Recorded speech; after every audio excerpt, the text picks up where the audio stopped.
자, 이사야서 1장 10절부터 17절까지인데요. 제가 늘 말씀드리지만 모든 글도 그렇고 성경도 그렇고 글의 맥락과 흐름이라는 게 있어요. 그래서 1장 10절부터 지금 보지만 이 얘기를 이해하려면 사실은 1장 1절부터 쭉 보시는 게 좋아요. 자, 제가 지난주에 어떤 목사님 설교를 듣다 보니까 유튜브에 있는 설교를 듣다 보니까 그분의 진심은 알겠는데 그분이 말씀을 자꾸 이렇게 짜집기를 하려고 해요.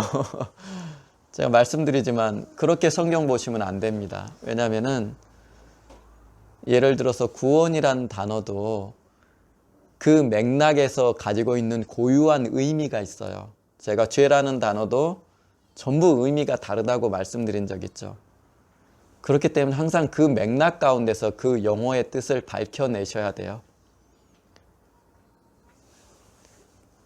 그렇게 하는 게 성경적인 건 성경이기 때문에 보통 평신도들은 그게 옳다라고 여기죠. 하지만 성경을 해석하는 입장이나 설교학의 입장에서는 해서는 안 되는 일이에요. 그래서 제가 항상 글의 문맥과 맥락을 항상 보시라고 말씀을 드렸어요. 오늘 보시는 것도 그러니까 성경을 읽으시는 훈련이에요. 자, 1장 2절부터 보십시다. 자, 1장 1절에 나오죠. 아모스의 아들 이사야가 유다와 예루살렘에 관하여 본 계시라. 그럼 1장 2절 보십시다. 하늘이여 들으라, 땅이여 귀를 기울이라. 자, 지금 이 말의 증인으로서 누구를 소환하느냐면 지금 이사야가 하늘과 땅을 증인으로 세우면서 이 얘기를 한다는 의미예요. 하늘이여 들으라, 땅이여 귀를 기울이라. 여호와께서 말씀하시기를 내가 자식을 양육하였거늘 그들이 나를 거역하였도다. 소는 그 임자를 알고 나귀는 그 주인의 구유를 알건만은 이스라엘은 알지 못하고 나의 백성은 깨닫지 못하는도다 하셨도다. 자, 이런 유사한 말이 말라기서 1장에도 나오죠. 4절 슬프다 범죄한 나라여 허물진 백성이요 행악의 종자여 행위가 부패한 자식이로다. 그들이 여호와를 버리며 이스라엘의 거룩하신 이를 만홀히 여겨 멀리하고 물러갔도다. 너희가 어찌하여 매를 더 맞으려고 패역을 거듭하느냐. 온 머리는 병들었고 온 마음은 피곤하였으며 발바닥에서 머리까지 성한 곳이 없이 상한 것과 터진 것과 새로 맞은 흔적뿐이거늘 그것을 짜며 싸매며 기름으로 부드럽게 함을 받지 못하였도다. 너희 땅은 황폐하였고 너희의 성읍들은 불에 탔고 너희의 토지는 너희 목전에서 이방인에게 삼켜졌으며 이방인에게 파괴됨 같이 황폐하였고. 자, 어떤 의미인지 아시겠죠? 지금 쭉 나오는 얘기들이 자, 유다와 예루살렘의 이 말 하나님의 심판에 대한 내용을 쭉 지금 얘기하고 있어요. 자, 8절 딸 시온은 포도원의 망대같이. 자, 딸 시온이라고 부르죠. 예루살렘을 의인화해서 부를 때 시온의 딸이란 표현이 많이 쓰이죠. 자, 여기서도 그 표현을 썼어요.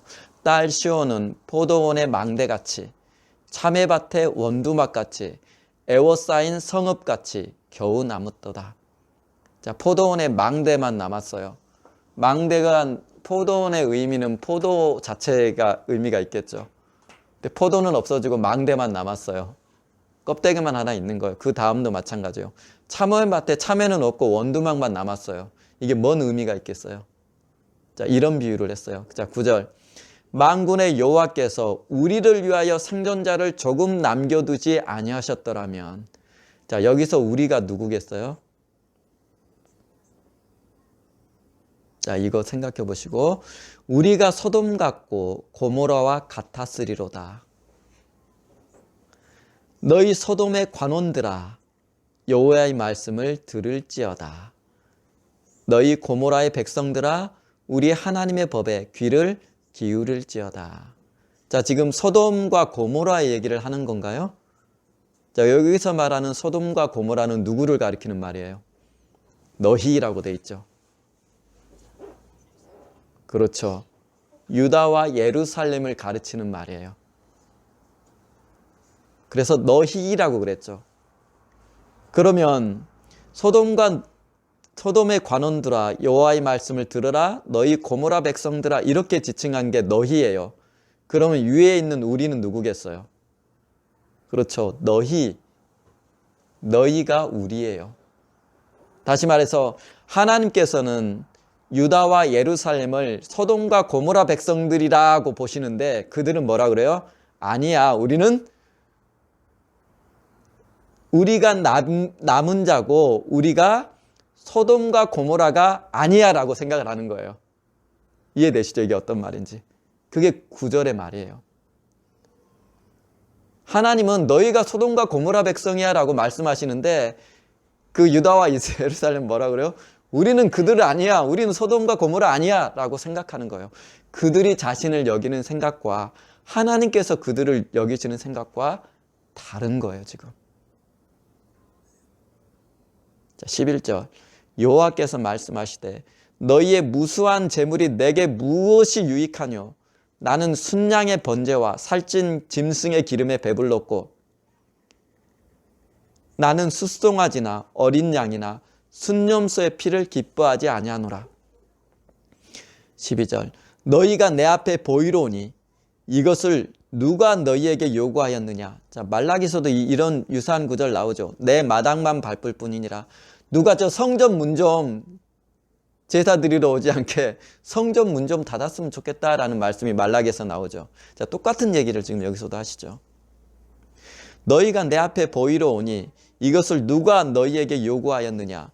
내 마당만 밟을 뿐이니라. 헛된 재물을 다시 가져오지 말라. 분향은 내가 가증히 여기는 바요. 월삭과 안식일과 대회로 모이는 것도 그러하니 성회와 아울러 악을 행하는 것을 내가 견디지 못하겠노라. 14절 내 마음이 너희의 월삭과 정한 절기를 싫어하나니 그것이 내게 무거운 짐이라 내가 지기에 곤비하였느니라. 그래서 15절 너희가 손을 펼 때 내가 내 눈을 너희에게서 가리고 너희가 많이 기도할지라도 내가 듣지 아니하리니 이는 너희 손에 피가 가득함이라. 그러니 너희는 어떻게 해야 되냐. 16절 너희는 스스로 씻으며 스스로 깨끗하게 하여 내 목전에서 너희의 악한 행실을 버리며 행악을 그치고 17절 선행을 배우며 정의를 구하며 학대받는 자를 도와주며 고아를 위하여 신원하며 과부를 위하여 변호하라 하셨느니라. 자, 이 맥락이 조금 이해되시죠? 다시 봅시다. 1장 2절부터 9절까지는 유다와 예루살렘에 대한 심판, 하나님의 심판에 대해서 나오고 있죠. 그리고 1장 10절부터 15절까지는 하나님이 왜 그들을 심판하시는지에 대한 이유가 쭉 나열되어 있어요. 그 다음 16절부터 17절은 그러면 그러한 하나님의 심판에서 벗어나려면 너희가 어떻게 해야 되는지, 무엇을 회복해야 되는지에 대해서 나누고 있어요. 이런 맥락의 말씀이 오늘 본문이에요. 그래서 오늘 본문은 1장 10절로부터 17절까지 제가 봤어요. 자, 하나님이 너희의 예배를, 제사를, 제물을 받지 않겠다라고 말씀하시는, 거절하시는 거예요, 지금. 자, 이들의 신앙 뭐가 문제예요? 보세요. 정확히 율법대로 다 지키고 있어요. 제물도 드리고 기름도 드리고 어린 양이나 순념소도 드리고 분향도 제대로 하고 월삭, 안식일, 대회, 성회, 절기까지 완벽하게 지켜내고 있어요. 뭐가 문제예요, 근데 하나님이? 이렇게 지키다 보니까 이들은 뭐라 그래요? 우리가 남은 자고 우리는 소돔과 고모라하고는 차원이 다른 훌륭한 신앙이냐, 이렇게 생각하고 있다라는 의미예요, 이들은. 근데 하나님은 아니고 너희가 소돔과 고모라예요. 자, 소돔과 고모라가 뭘 의미한지 알죠? 자, 구약의 소돔과 고모라 멸망 사건 이후 하나님께 버림받고 저주받고 부패한 도시, 타락한 도시, 그래서 심판받은 도시의 대명사가 바로 소돔과 고모라죠. 예수님께서 신약 성경에도 소돔과 고모라를 사용하시면서 그런 이미지로 계속 사용하시죠. 여기도 그래요. 그럼에도 불구하고 하나님은 너희가 바로 소돔과 고모라 백성이다라고 말씀하세요. 뭐가 문제예요 도대체?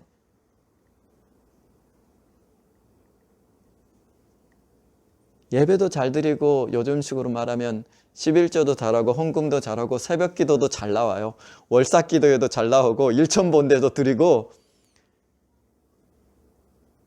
교회에서 할 수 있는 건 다 해요. 그런데 하나님이 난 너의 예비와 제물을 거절하겠다라고 얘기해요. 너가 소돔과 고모라 백성이야 라고 얘기해요. 뭐가 문제냐고요?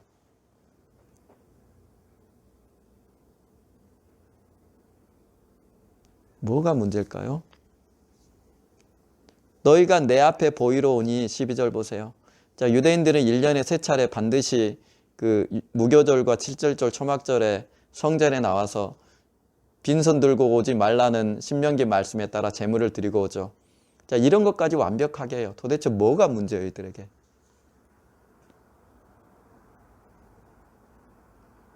자, 보십시다.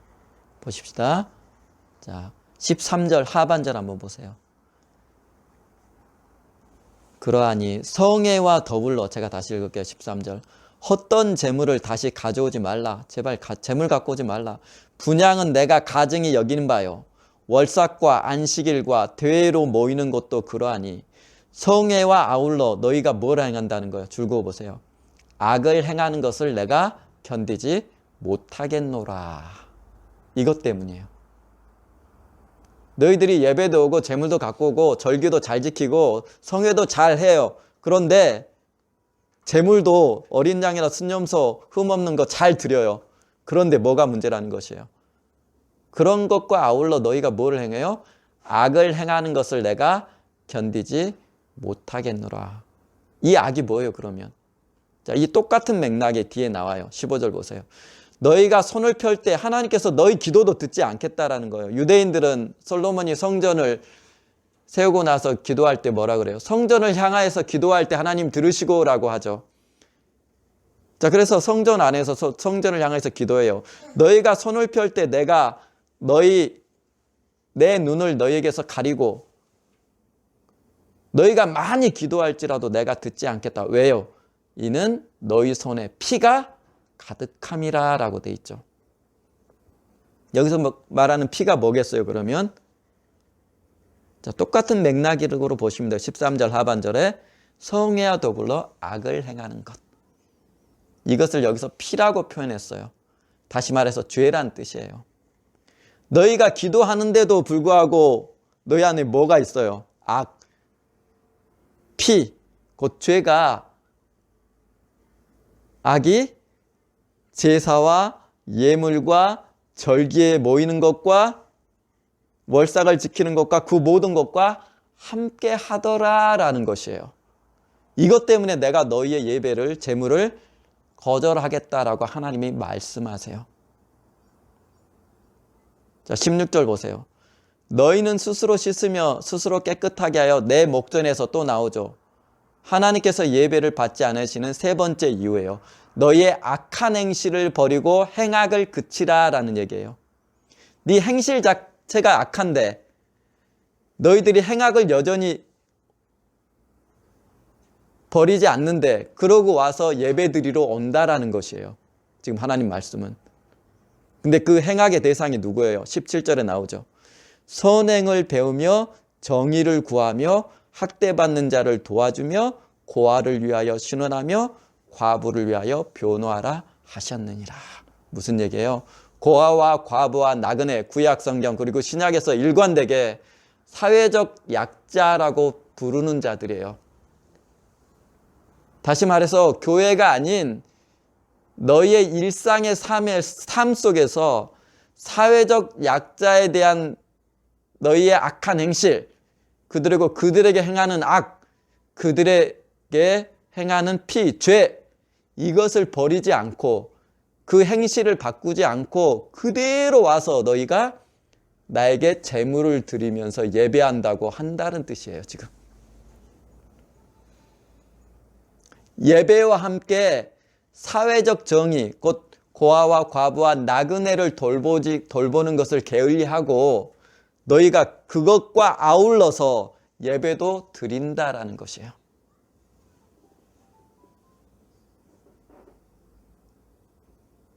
제사와 함께 아울러서 행해지는 너희의 악한 행실 때문에 내가 너희의 제사를 거절하겠다라는 말씀을 지금 하나님이 하고 계신다라는 것이에요. 다시 말해서 이사야서의 맥락에서 한마디로 말하면 정의와 공의가 시행되지 않는 유다와 예루살렘에 대해서 하나님이 거절하신다라는 거예요. 그들의 예배를. 그래서 보세요. 자, 17절에 정의라는 말이 나오죠. 21절 한번 보세요. 신실하던 성읍이 어찌하여 창기가 되었는고, 그들을 뭐라고 부르시냐면 창기라고 부르세요. 자, 신구약에서 공의, 음란하다, 창기 같다라는 것은 우상 숭배를 하거나 하나님의 백성이 하나님을 떠난 상태를 일컫는 말이에요. 자, 창기가 되었다라고 얘기해요. 그 다음에 보세요. 정의가 거기에 충만하였고, 예전에는. 자, 정의가 거기에 충만하였고, 공의가 그 가운데 거하였나니. 자, 그 다음 보세요. 원래 그렇다라는 얘기예요. 원래 그렇다는, 이제는 살인자들 뿐이구나. 무슨 얘기예요? 그거 몇 대 보세요. 23절. 내 고관들은 패역하여 도둑과 짝하며 다 뇌물을 사랑하며 예물을 구하며, 또 나옵니다. 고아를 위하여 신원하지 아니하며 과부의 송사를 수리하지 아니하였도다.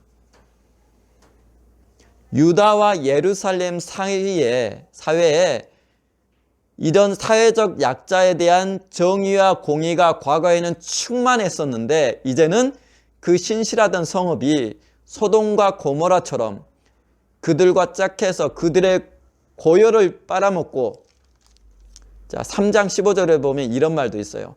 어찌하여 너희가 내 백성을 짓밟으며 가난한 자들의 얼굴을 맷돌질하느냐? 나 주 만군의 여호와가 말하였느니라. 자, 이제 사회적 정의가 사라졌다라는 얘기예요.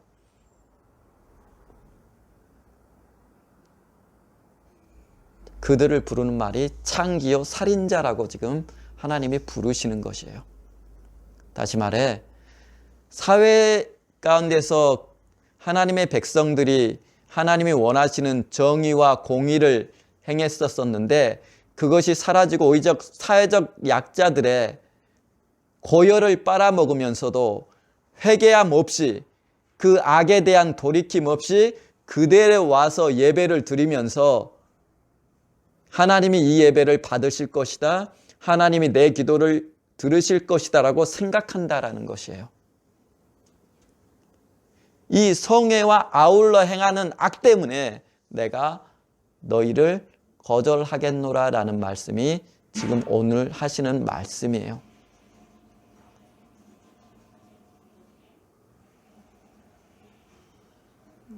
이 말은 무슨 얘기냐면, 교회 밖에서의 우리의 삶이 그대로 우리의 예배와 연결되어 있다라는 의미예요.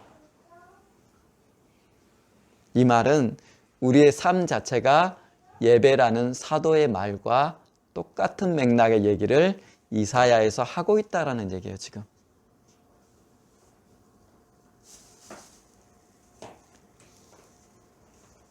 자, 유다 사회에서 사라진 공의와 정의.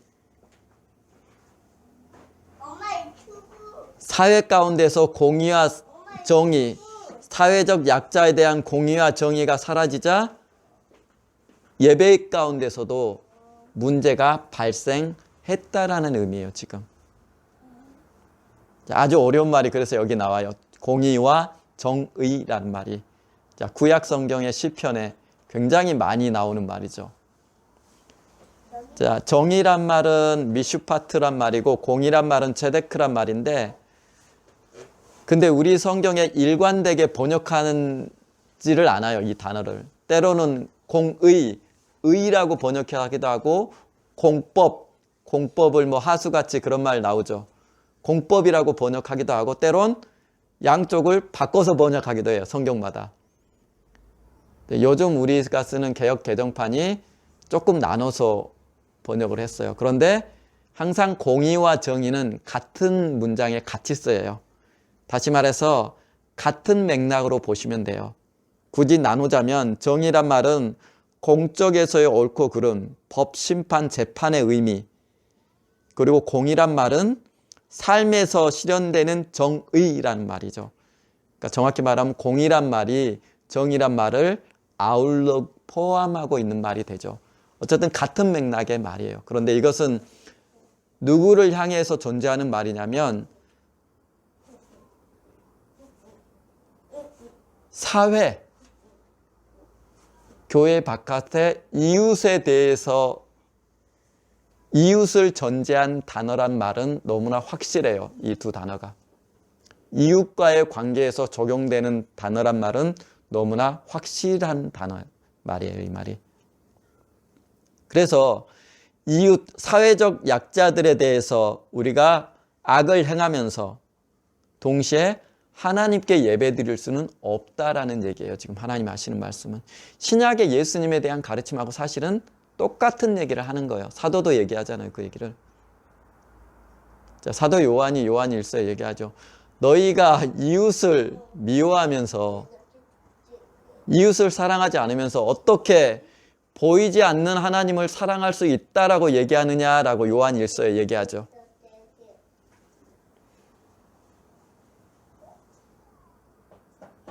자, 예수님도 얘기하죠. 너희가 이 소자에게 내 이름으로 냉수 한 잔 주면 내가 결코 그를 잊지 않겠다. 자, 마태복음 25장에는 가장 보잘것없는 자, 작은 자에게 한 것이 나에게 한 것이랑 똑같다. 이런 얘기 하시죠. 마태복음 22장에는 나를 사랑하는 것과 이웃을 사랑하는 것과 똑같은 것이야 라고 얘기하죠. 다시 말해서 너에게 있는 이웃이 바로 나고 이웃에 대한 태도가 바로 나에 대한 태도야 라고 예수님이 말씀하시는 거예요. 이런 신약의 맥락이 여기 동일하게 나타나는 것이에요. 너희가 사회생활할 때 교회 밖에서 성전 밖에서 사회적 약자들을 괴롭히고 착취하고 그들의 고열을 짜 먹으면서 그리고 교회에 와서는 좋은 예물입니다. 하나님 내 기도 들으시오. 그 악을 그대로 회개하지도 않으면서 교회까지 들고 와서 동일하게 예물을 드리면서 내 예물 받아주셔서 한다라는 얘기예요, 지금. 근데 그 예물, 여기 보시면 이 구절이나 보십시다. 자, 11절 보세요. 여호와께서 말씀하시되 너희의 무수한 재물이 내게 무엇이 유익하뇨? 자, 재물을 엄청 풍성하게 드려요, 좋은 것으로. 자, 그러면 이 좋은 재물을 드리는 이 재물이 어디서 왔을 것 같으세요? 이 맥락에서. 너희가 내 백성을 맷돌질한다라고 아까 봤죠, 3장에. 그렇죠. 고아와 과부와 나그네를 그리고 백성에게 돌아갈 분깃들을 착취해서 누구한테 드리는 거예요? 하나님께 풍요하게 드리는 거예요. 다시 말해서 내가 사업에서 사기치고 임차인들 괴롭혀가면서 뺏은 돈을 누구한테 드려요? 하나님께 재물이라고 드리는 거예요. 지금 이 장면에서. 재물 엄청 풍요하게 드리잖아요. 이 물질적 풍요가 어디서 왔어요? 그렇죠. 내 백성을 맷돌질해서 얻은 재물을 하나님께 드리면서 나 예배 잘 드렸어 라고 하는 것이에요.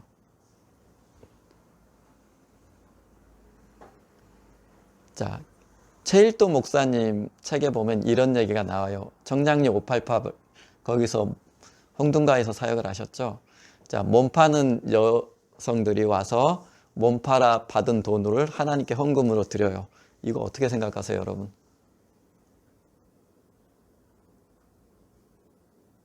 자, 과거에 뉴스에 나왔죠. 뇌물을 받고 회사 돈을 횡령해서 교회 건축 헌금이라고 아주 유명한 사람이 드렸어요. 이걸 어떻게 생각하세요, 여러분들? 똑같은 장면 이 얘기를 하는 거예요, 지금. 똑같은 장면이에요. 너희의 무수한 재물 내가 안 받겠다라는 거, 그 재물이 어디서 나왔어요? 바로 내 백성, 가난한 자들, 고아들, 과부들, 사회적 약자들을 고요를 짜서 자기는 풍요를 누리고 그 풍요를 내가 복받았다 하고 하나님께 드리는 것이에요.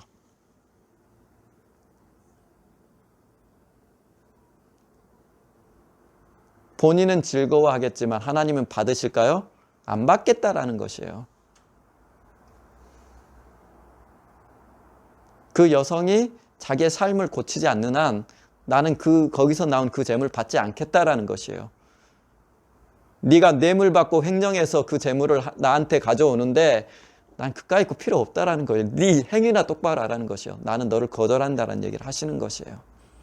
똑같죠, 신구약이 하는 얘기가. 사회에서 행해지는 악한 행실이 그대로 우리의 예배된 삶에 영향을 미친다라는 것이에요. 자, 그래서 제가 한번 과거에 말씀드린 적이 있어요. 어떤 분이 어떤 교회를 칭찬하는 글을 책으로 냈어요. 그래서 난 여기 등록하고 너무 은혜롭게 신앙생활 잘한다. 근데 제가 이 책을 썼던 그 사람에 대한 책을 다른 사람이 썼던 책을 또 읽었어요. 그 인간이 회사에서는 이렇게 하고 사회에서는 이렇게 했던 사람이에요 라고 썼던 책을 제가 또 읽었어요. 이게 우리의 삶이라는 거예요. 그 사람은 그 교회가 너무 은혜롭고 좋으니까 난 그 교회에서 신앙생활 해야지 라고 그 교회에 대한 칭찬의 책을 냈는데 그 책을 쓴 사람이 사회생활 할 때 어떻게 돈을 횡령하고 어떻게 사람들을 괴롭히고 어떻게 했는지를 다른 책을 통해서 제가 읽었다라는 뜻이에요. 그럼 그가 했던 재물, 그가 했던 예배 하나님은 받으셨을까라는 거예요. 이 맥락에 보면 아니라는 것이에요. 다시 말해 우리의 사회에서 우리의 삶은 그 자체가 예배이고 그것이 올바르지 않을 때 하나님은 우리의 재물도 예배도 거절하시겠다라는 것이에요. 곧 우리의 삶은 예배를 위한 전제가 된다라는 의미예요.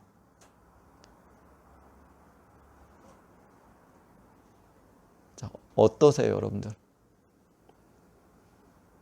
재물 가져오지 말래잖아요.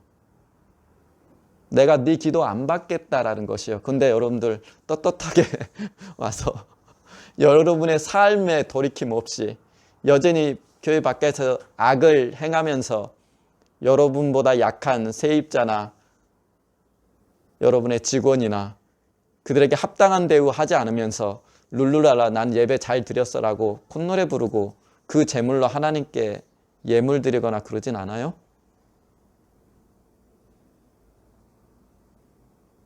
자, 정의와 공의가 사라진 세상을 하나님이 창기라고 부른다는 거예요. 야고보는 뭐라 그래요? 세상과 간음했다라고 부르죠. 오늘 맥락이 그런 거예요. 일상에서 정의와 공의로운 삶 없이는 너희의 예배도 없다라는 얘기를 지금 하나님이 하시는 것이에요. 사회적 약자, 이웃에 대한 태도는 나에 대한 태도와 똑같다라는 얘기를 하나님이 하시는 얘기라는 거예요. 그거 없이는 네 예배, 네가 드린 예물, 네가 하는 기도 내가 거절한다라는 얘기를 하는 거예요. 성애와 아울러 악을 행하는 것을 내가 견디지 못하겠노라라고 13절에 말씀하시죠. 이거예요.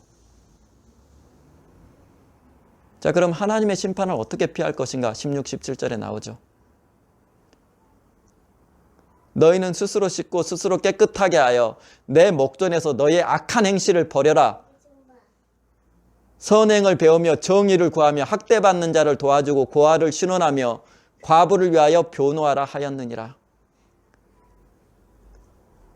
고관들은 패역하고 도둑과 짝하며 뇌물을 사랑하며 예물을 구하고 고아를 위하여 신하다. 이 얘기를 계속 하세요. 지금 3장에도 나오죠. 너희가 내 백성을 짓밟고 가난한 자들 얼굴을 맷돌질하면서 말하기를 뭐라 그래요?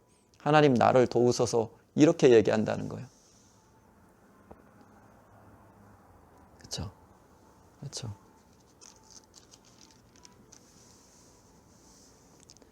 우리의 삶이 예배인 이유를 알겠죠.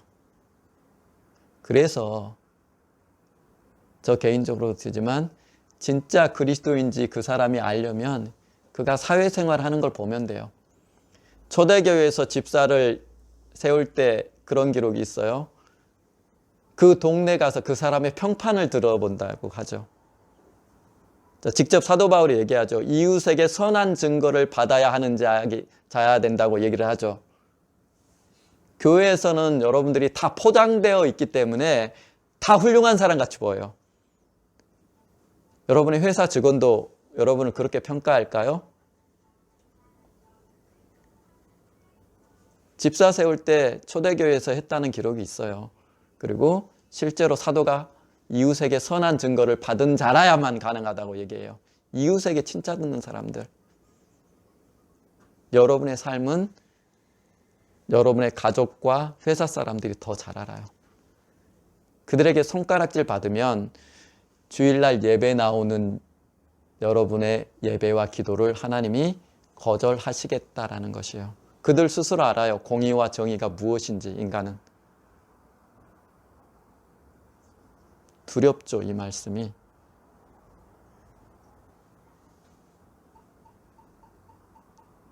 자, 자꾸 제 얘기 들으면 여러분 기독교 신앙 정말 힘들구나라는 생각 들죠.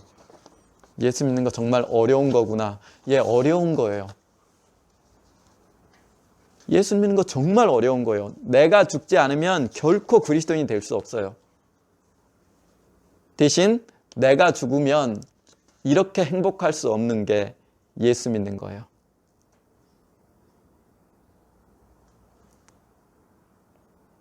사도 요한이 예수 믿는 거, 하나님 계명 따라 사는 거 아주 쉬운 거라고 얘기하죠. 어떨 때? 내가 죽을 때. 그러나 내가 살아있으면 예수 믿는 것은 짐이 돼요, 여러분에게. 그러나 선택하셔야 돼요. 예수를 믿을 것인지 나를 믿을 것인지. 지금 오늘 본문이 하는 맥락이 그 얘기예요. 하나님은 너희를 심판할 것이다. 왜냐하면 너희가 악을 행함과 아울러 죄를 가지고 예배드리러 온다라는 거죠. 근데 그 죄의 내용이 뭐예요? 사회적인 약자, 그리고 사회에서 정의와 공의를 구하지 않는 너희의 행실, 그걸 그대로 회개하지 않고 돌이키지 않고 교회에 와서 거기서 나오는 재물을 드리면서 말하기를 하나님 내 예배 받으소서. 그런 짓 하지 말라는 것이에요. 자, 그러면 시편의 이 말씀 생각나죠? 하나님의 보좌는 뭘로 받치고 있어요? 정의와 공의가 받치고 있다는 말이 나오죠, 시편에. 그거예요. 그래서 저는 이런 장면 볼 때 동학에 보면 인내천이라는 동학 교리가 있죠. 사람이 곧 하늘이다 라는 말이 생각해요. 물론 동학이 말하는 인내천은 우리가 말하는 거하고 의미가 달라요. 그들 내면에 있는 신성을 기준으로 해요. 하지만 우리가 생각하는 인내천, 사람이 곧 하늘이란 말은 예수님의 가르침에서 기인하죠. 뭐요? 네 이웃에 대한 태도가 바로 나에 대한 태도다. 이 말은 네 이웃이 하나님의 형상을 따라 지음받은 곧 나기 때문에 그가 바로 나처럼 섬김받아야 될 대상이라는 뜻이에요. 그래서 제가 인간의 존엄성이 어디서 기인했는가 설명드렸죠. 인간이 하나님의 형상의 모양을 따라 지음받았기 때문에 그 자체로도 인간은 존엄해요. 자, 오늘 하는 맥락이에요. 악한 행실이 예배와 함께 할 때 그 예배와 제물은 거절당할 것이다. 그러니 너희는 그 악한 행실을 돌이키라라는 얘기예요. 자, 오늘 여기까지 하겠습니다.